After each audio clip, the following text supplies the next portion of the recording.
একদিন আমার চাচাতো ভাই আমাকে ৫ টাকার একটি নোট দেখিয়ে বলল, লিজা, এই ৫ টাকা আমি তোমাকে দিয়ে দেব, তুমি যদি আমার সাথে একটি কাজ করো। আমি বললাম, কি কাজ ভাইয়া? ভাইয়া বলল যে গুদামঘরটা দেখছে, ওই গুদামঘরে একদিন সন্ধ্যার পর আমাকে একটু সময় দিতে হবে। আমি বললাম, ভাইয়া ওখানে কি কাজ করতে হবে আমাকে? ভাইয়া আমাকে বলল, কি কাজটা ওখানে গেলে বুঝতে পারবে। এরপর আমি ভাইয়ের কথামতো একদিন সন্ধ্যার পর গুদাম ঘরে গেলাম। গুদাম ঘরে যাওয়ার পর ভাইয়া আমার সাথে যা করল তা শুনলে তোমাদের পানি চলে আসবে। তাহলে বন্ধুরা আর কথা না বাড়িয়ে চলুন গল্পটি শুরু করি। তবে গল্পটি শুরু করার আগে তোমাদের কাছে আমার বিশেষ অনুরোধ, তোমরা অবশ্যই আমার চ্যানেলটি সাবস্ক্রাইব করে পাশে থাকা বেলাল বাটনটি অন করে রাখবে করবে, কারণ তোমাদের জন্য রাত জেগে অনেক কষ্ট করে আমি ভিডিও তৈরি করি। প্রথমে বলে নিই, আমার পুরো নাম হচ্ছে নসীন আক্তার লিজা, তবে পরিবারের সবাই আমাকে লিজা বলে ডাকে। আমার বর্তমান বয়স ২২ বছর। কিন্তু আমি তোমাদেরকে এখন যে গল্পটি বলব সেটি যখন আমার বয়স ছিল তখন আনুমানিক ১২ কি ১৩ বছর। আমার ভাইয়ের নাম রাসেল। সে আমার আপন ভাই না, চাচাতো ভাই হয় সম্পর্কে। বয়সে আমার থেকে ৩৪ বছরের বড় হবে। রাসেল ভাই আমাকে ছোটবেলা থেকেই খুব আদর করত। আমাকে চিপস, বিস্কিট, লজেন্স আরও অনেক জিনিস কিনে দিত। আমিও ভাইয়াকে খুব ভালোবাসতাম। আমার যখন বয়স ৮ থেকে ৯ হবে তখন আমি একটি আমবাগানে আরও অন্যান্য মেয়েদের সাথে দৌড়াদৌড়ি করছিলাম। তখন ভাই আমাকে বলল, লিজা একটু এদিকে আসো। আমি বললাম, ভাইয়া কেন? ভাইয়া আমাকে বলল, একটু দরকার আছে তোমাকে, একটু তাড়াতাড়ি আসো। ভাইয়া ডাক শুনে আমি তাড়াতাড়ি ভাইয়ের কাছে গেলাম। ভাইয়া তখন আমাকে একটি আম গাছ দেখিয়ে বলল, লিজা, ওই যে গাছে দেখা যাচ্ছে অনেক পাকা পাকা, তুমি কি ওই গাছের পাকা আম খেতে চাও? সত্যি কথা বলতে কি, ওই গাছের পাকা আম দেখে আমার লোক লেগে যায়। আমি তখন ভাইয়াকে বললাম, ভাইয়া আমি খাবো, কিন্তু পারবো কি করে? পাকা আম তো অনেক উপরে। তখন ভাইয়া বলল, লিজা, আমি হাত বাড়িয়ে আমি ধরতে পারছি না, তবে আম খাওয়ার একটি উপায় আছে। আমি বললাম, ভাইয়া কি উপায়? কিভাবে পাকা আমগুলো পাওয়া যায় একটু বলো না, আমি খাবো। গাছের মধ্যে পাকা আম ঝুলে রয়েছে আর তা দেখতে খুব সুন্দর লাগছে। আমার মনে হয় আমগুলি খুব মিষ্টি হবে। আসলে আমগুলি দেখে আমার খুব খেতে ইচ্ছে করছিল। আমার কাজটা ছিল খুব সুন্দর। মনে মনে ভাবলাম যে করেই হোক আমি এই আমগুলি খাব। আমি ভাইকে বললাম, ভাইয়া কিভাবে আমগুলো পারা যায়? ভাইয়া বলল, লিজা তুই এক কাজ করো, আমি তোমাকে উঁচু করে ধরি, তারপর তুমি হাত বাড়িয়ে আমগুলো পারে। আমি আমগুলো ছাড়তে পারলাম না।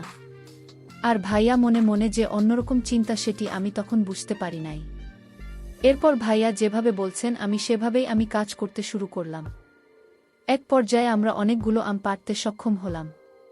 পাকা আমগুলো পাড়ার পর সেখানে আমরা পেট ভরে খেলাম। আম খাওয়া শেষ হলে ভাই আমাকে বলল, লিজা, এবার আম খাওয়া হয়েছে, তোমার পেট ভরছে, তুমি খুব মজা পেয়েছে। আমি বললাম, জি ভাইয়া। আমগুলো সত্যি খুব মিষ্টি ছিল। তারপর ভাইয়া বলল, তাহলে চলো এবার বাড়ি চলে যাই। এরপর ভাইয়া আমি বাড়ি চলে আসলাম। এইভাবে ভাইয়ের সাথে আমার নিত্য নতুন মজার মজার ঘটনা ঘটত। ভাইয়া খুব ভালো ভালো জিনিস আমাকে এনে দিত। এজন্যই ভাইয়াকে আমার অনেক ভালো লাগত। ভাইয়ের সকল কথাই আমি মানার চেষ্টা করতাম সবসময়, আর অপেক্ষায় থাকতাম ভাইয়া কখনো বাড়ি থেকে আসে। কারণ আমি জানি ভাইয়া বাহির থেকে আসলে অবশ্যই আমার জন্য কিছু না কিছু নিয়ে আসবে। আমার চাচাতো ভাই রাসেল বাজারে একটি মুদির দোকান ছিল। সে একজন মুদি ব্যবসায়ী ছিল। তার দোকানে নতুন নতুন কোনো জিনিস আসলে সে আমাকে দিত। আমি সেগুলো নিয়ে আনন্দে নাচতাম। কারণ তখন আমি খুব ছোট ছিলাম, কিছু বুঝতাম না। ভাইয়া যখন আমাকে কোনো কিছু গিফট করত বা দিত, তখন আমার দিকে অপলক এক দৃষ্টিতে তাকিয়ে থাকত আর মুচকি মুচকি হাসত। মাঝে মধ্যে ভাইয়াকে আমি বলতাম, ভাইয়া তুমি আমার দিকে তাকিয়ে কি দেখো আর মিটিমিটি হাসল কেন?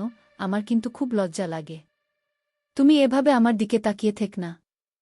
ভাইয়া তখন বলে, আরে বোকা, আমি তোর দিকে তাকিয়ে দেখি আমার ছোট বোনটা কত বড় হয়ে যাচ্ছে।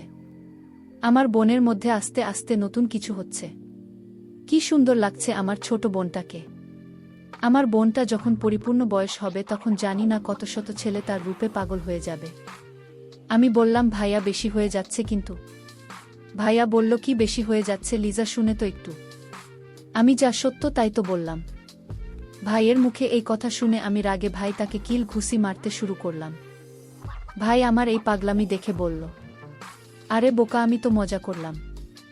আমি কি সত্যি সত্যিই তোমাকে বলেছি নাকি?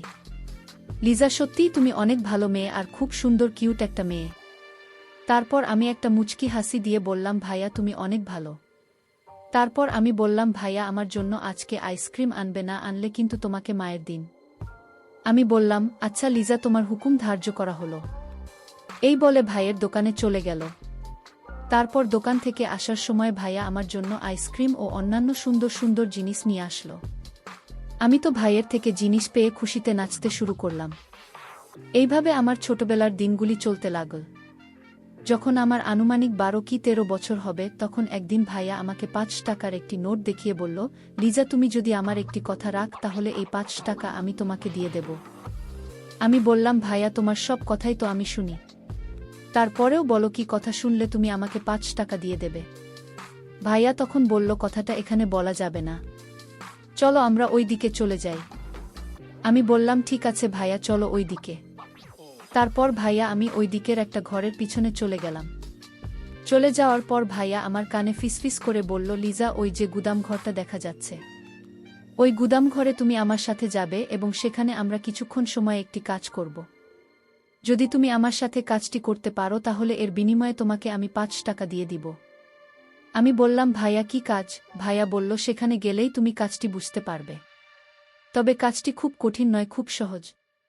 আমি বললাম, ভাইয়া যদি কাজটি সহজ হয় তাহলে আমি করতে রাজি আছি।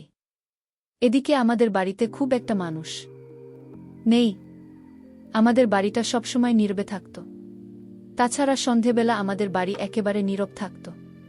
তারপর ভাইয়া আমাকে বলল, কি লিজা, আমার কথা তুমি রাজি আছ তো? ভাইয়া, তোমার কথায় কি আমি রাজি না হয়ে পারি? তবে ভাইয়া, সেখানে আমরা কি কাজ করব? তখন ভাইয়া বলল, আর এলিজা, ভয়ের কিছু নেই, সেখানে গেলেই তো বুঝতে পারবে। আমি বললাম, আচ্ছা ঠিক আছে ভাইয়া। তারপর সন্ধ্যাবেলায় আমি ঘরে পড়তে বসলাম। হঠাৎ দেখি ভাইয়া জানালার পাশ দিয়ে আমাকে ইশারা দিচ্ছে। আমি ভাই ইশারা পেয়ে ভাইয়ের কাছে চলে আসলাম। ভাইয়া আমাকে নিয়ে সোজা গুদাম ঘরে চলে গেল। গুদাম ঘরে আমি এসে পুরো অবাক হয়ে গেলাম। আমি সেখানে এসে দেখি গুদাম ঘরের ভিতরে চারদিকে ফুল দিয়ে সাজানো, আর মাঝখানে একটা চৌকি ছিল। এই চৌকিতে অনেকগুলো ফল কেটে সুন্দর করে সাজিয়ে রেখেছে। আমি বললাম, ভাইয়া, এসব দিয়ে তুমি গুদাম ঘরে কি করবে, আর আমি বা এখানে কি করব? তখন ভাই আমাকে বলল, একটু অপেক্ষা করো, তাহলে তুমি সবই বুঝতে পারবে। তারপর আমি বললাম, আচ্ছা ঠিক আছে ভাইয়া। তারপর ভাই আমাকে বলল, লিজা, আমি তোমাকে একটা কথা বলবো, আর এই কথাটা 7 বার বলে এই ফলগুলো উপর একটি ফু দিবে। তারপর তুমি আমাকে এই ফলগুলি খাইয়ে দেবে, কিন্তু মাঝখানে ফলটা যে দেখছো, এই ফলটা আমি তোমাকে খাইয়ে দিব। কিন্তু একটা শর্ত হলো, এই ফলটি খাওয়ার পর বীজগুলো তুমি আমাকে দিয়ে দেবে। আমি বললাম, ঠিক আছে ভাইয়া। তারপর আমি ভাইকে বললাম, ভাইয়া, আমি যদি এইটুকু কাজ করতে পারি তাহলে তুমি কি আমাকে 5 টাকা দিয়ে দেবে? ভাইয়া মুচকি হেসে বলল, হ্যাঁ লিজা, তুমি যদি এই কাজটুকু করতে পারো তাহলে তোমাকে আমি 5 টাকার নোট দিয়ে দেব। আমি ভাইয়ের কথায় অনেক খুশি হয়ে গেলাম। এটা তো আমার জন্য কোনো ব্যাপার না, কিন্তু আমি বুঝতে পারছিলাম না যে এই কাজটাই আমার জীবনের সবচেয়ে বড় ভুল কাজ হতে যাচ্ছে। তারপর আমি ভাইয়ের কথা মতো আমাকে উনি একটি মন্ত্র শিখিয়ে দিলেন। সম্ভবত এটা কোনো হিন্দু ধর্মী মন্ত্র হবে মনে হয়। এই মন্ত্রটি 7 বার পরে ফলগুলোতে ফু দিলাম। 7 বার ফু দেওয়ার পর ভাইয়াকে আমি সবগুলো ফল খাইয়ে দিলাম, কিন্তু মাঝখানে ফোনটা রেখে দিলাম। মাঝখানে ফলটা ভাইয়া আমাকে খাইয়ে দিল। তখন আমার বয়স খুব কম, তাই কি হচ্ছে আমার সাথে কিছুই বুঝতে পারছি না, শুধু ভাইয়ের কথা বোকার মতো পালন করে যাচ্ছি। তারপর ভাইয়ের সব কথা আমি মানতে শুরু করলাম। ভাইয়া আমাকে বলল, লিজা, এই ফলটি ভালো করে তুমি খাবে, কিন্তু এই বিষয়গুলোই আমার লাগবে। বীজগুলো আমাকে দেওয়ার পরেই তোমার কাজ শেষ। আমি বললাম, ভাইয়া, এটা তো খুব সহজ কাজ, আর এটা আমি খুব সহজেই করতে পারবো। এটার জন্য তোমাকে এত কিছু করার প্রয়োজন কি? তখন ভাইয়া একটা মুচকি হাসি দিয়ে বলল, লিজা, আগে কাজ শেষ হোক, তারপর তোমাকে বলছি। আমি বললাম, আচ্ছা ঠিক আছে ভাইয়া। আমি ফলগুলো খাওয়ার পরে বীজগুলো ভাইয়ের হাতে দিলাম। তারপর ভাইয়া আমাকে কি যেন বলে আমার দিকে লক্ষ্য করে একটি লম্বা ফু দিল। ফু দিয়ে আমাকে বলল, লিজা, এবার তুমি যাও, তোমার কাজ শেষ। 5 টাকা। তিনি আমার হাতে ধরিয়ে দিয়ে বলল, এই নাও তোমার কাজের বিনিময়ে। এবার তুমি চলে যাও, কাল কথা হবে। এখন অনেক দেরি হয়ে যাচ্ছে। লিজা লক্ষ্মী মেয়ের মতো এবার বাড়ি চলে যাও। আমি ভাইয়ের কথায় বাসায় চলে আসলাম। এসে আমি খাওয়া দাওয়া করে ঘুমিয়ে পড়লাম। কিন্তু সকাল ঘুম থেকে উঠতে আমার মধ্যে একটা পরিবর্তন লক্ষ্য করা গেল। যেদিকেই তাকাই আমি শুধু ভাইয়াকে দেখতে পাই। মনে হচ্ছে ভাইয়া আমাকে ডাকছে। মনে মনে আমি ভাবলাম, আমার কি হয়ে গেল, কেন এমন হলো? তবে কি ভাইয়া আমার সাথে জাদুটোনা কিছু করে ফেলেছে? আমার কাছে কেন জানি মনে হলো আজকেও আমি সন্ধ্যার সময় গুদাম ঘরে যেতে হবে। গুদামঘর যেন আমাকে টানছে। সন্ধ্যা হতেই আমি চুপি চুপি গুদাম ঘরে চলে গেলাম। গিয়ে দেখি ভাইয়া আমার জন্য বসে আছে আর আমার জন্য অপেক্ষা করছে। আমি যেতেই ভাইয়া আমার সাথে তখন এক অন্যরকম আচরণ করা শুরু করল, যা আমি তোমাদেরকে মুখের ভাষায় বলতে পারবো না। খুবই বাজে আচরণ।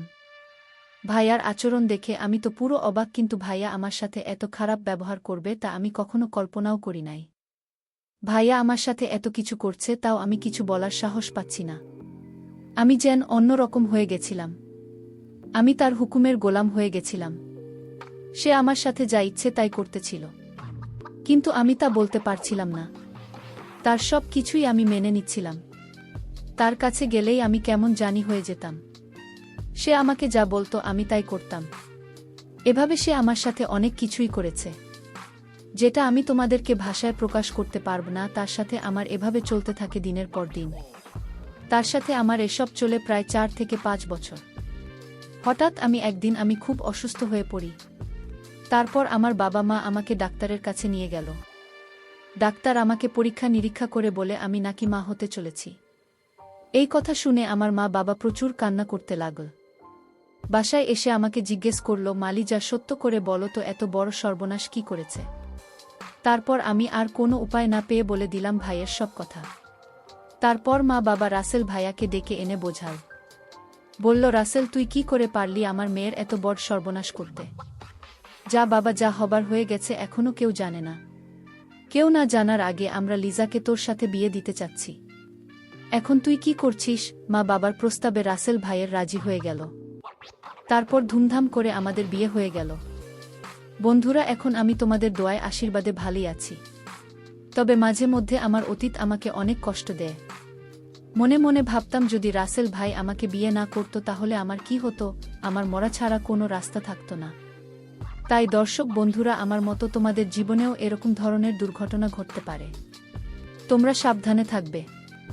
তবে তোমরা কারো সাথে কোনো প্রকার দুর্ঘটনা করার সময় তাকে খুব ভালোভাবে বুঝে শুনে তারপর তোমরা একটা কিছু করার সিদ্ধান্ত নেবে। না হলে একটি ভুলের কারণেই তোমাদের সারা জীবন কষ্ট পেতে হবে। ভিডিওটি যদি তোমাদের ভালো লাগে তাহলে একটি লাইক দিন। আর তোমরা যদি এরকম মজার মজার ভিডিও পেতে চাও তাহলে দয়া করে আমার চ্যানেলটি সাবস্ক্রাইব করো। সবশেষে তোমাদের সুস্বাস্থ্য কামনা করি। আর ভিডিওটি দেখার জন্য তোমাদের সকলকে অসংখ্য ধন্যবাদ।